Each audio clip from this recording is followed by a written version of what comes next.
ஆண்டவராகிய இயேசுவின் நாமத்தினாலே நம்ம ஒவ்வொருவரையும் ஆசீர்வதிப்பாராக. இயேசு சுவாமி இயேசுவின் நாமத்தினாலே வாழ்த்தி வரவேற்கிறேன். ஒருவேளை தன்னுடைய வார்த்தையை நாங்கள் இப்பொழுது கேட்பதற்காக வந்திருக்கிறீர்கள். நாங்கள் இப்பொழுது கண்களை மூடி நாங்கள் போவோம். எங்களை திரும்பியோடைய சரணை இயேசு சுவாமி இந்த மாலை வேளையிலே இந்த வெள்ளிக்கிழமை சுமபடிக்கும் ஆராதனையிலே இந்த வார்த்தையை ஆண்டவரே பேசும்படியாக அந்த கிருபைக்காக நன்றி. வந்திருக்கிற ஒரு பிள்ளைகள் ஒவ்வொருவரையும் ஆசீர்வதிங்க.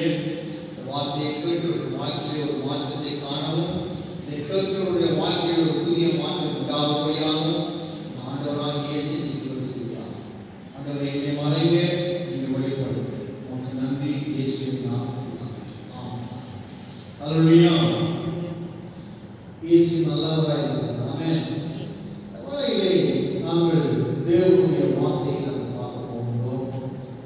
சங்கீதம் 9வது சங்கீதம். வார்த்தை என்ன சொல்றது பார்க்கலாம்.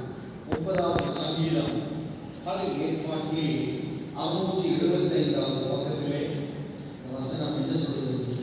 9ஆம் அதிகாரம் 10வது வசனம் என்ன சொல்றது என்பதை நாங்கள் பார்ப்போம். கர்த்தாவே, உம்மை தேடுகிறவர்களை நீ கைவிடுவதில்லை. ஆதலால் உமது நாமத்தை அறிந்தவர்கள் உம்மை நம்பியிருப்பார்கள். அப்ப இந்த இடத்துல என்ன வசனம் சொல்லுகிறது? ஆண்டவரை தேடுகிறவர்கள் ஒருபோது கைவிடுவதில்லையா? அப்ப நம்ம ஆண்டவருடைய பிள்ளைகளாக இருந்தோம் என்று சொன்னா நாங்கள் ஆண்டவரை தேடுகிறவர்களாக இருக்கிறோம்.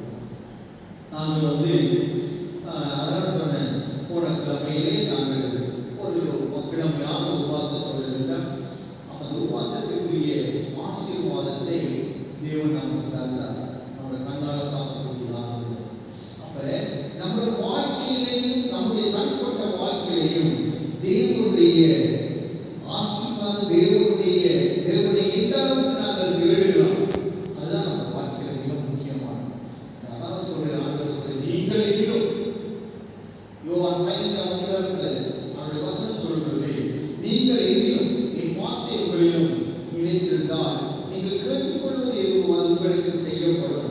நீங்கள் மிகுந்த கனிகளை கொடுப்பதனால் பிதா மகிமைப்படுகிறார். எனக்கு சீசனாய் இருக்கிறீர்கள் என்று சொல்லுங்கள். பாருங்க, ஆண்டவரை தேடுகிறோம். பைபிள் சொல்கிறது, சிறுமைப்பட்ட சொல் கர்த்தாவே உம்மை தேடுகிறவர்களை நீ கைவிடுவதில்லையா? அவர் நம்ம ஆண்டவரை நாங்கள் தேடுவோம். அதான் தாவீது பக்தன் சொல்லுவான், இரவும் பகலும் அவருடைய வேதத்தில் தியானமாய் இருக்கிற மனுஷன் பாக்கியவான். அவன் நீர்க்கால்களில் ஓரமாய் நடப்பட்டு தன் காலத்தில் தன் நெல்லில் சந்தி இலையுதிராத மரத்தை போல் இருப்பான். அதுதான் அவன் செய்வதெல்லாம். அப்ப நம்ம வாழ்க்கையில அவன் தேடுகிறவர்களாக இருக்கிறோம். அப்படி தேடுகிற முறையிலே அவன் என்ன சொல்றான்னு சொன்னா, கைவிடுவதில்லை. அவன் கைவிட மாட்டார். அவனை நீ தேடும் பொழுது அவன் கைவிட மாட்டார். அல்லேலூயா. நம்முடைய வாழ்க்கையில அதான் முக்கியம். அவரை நம்ம தேடுவோம். இரவு பகலா நம்முடைய வாழ்க்கை அவரை தேடும் பொழுது நம்ம வாழ்க்கை மிகவும் ஆசீர்வதிக்கப்பட்டதாக இருக்கும். அல்லேலூயா. அதனால் சொல்ற கைவிடுவது. ஆதலால் உமது நாமத்தை அறிந்தவர்கள் உம்மை நம்பியிருப்பார்கள்.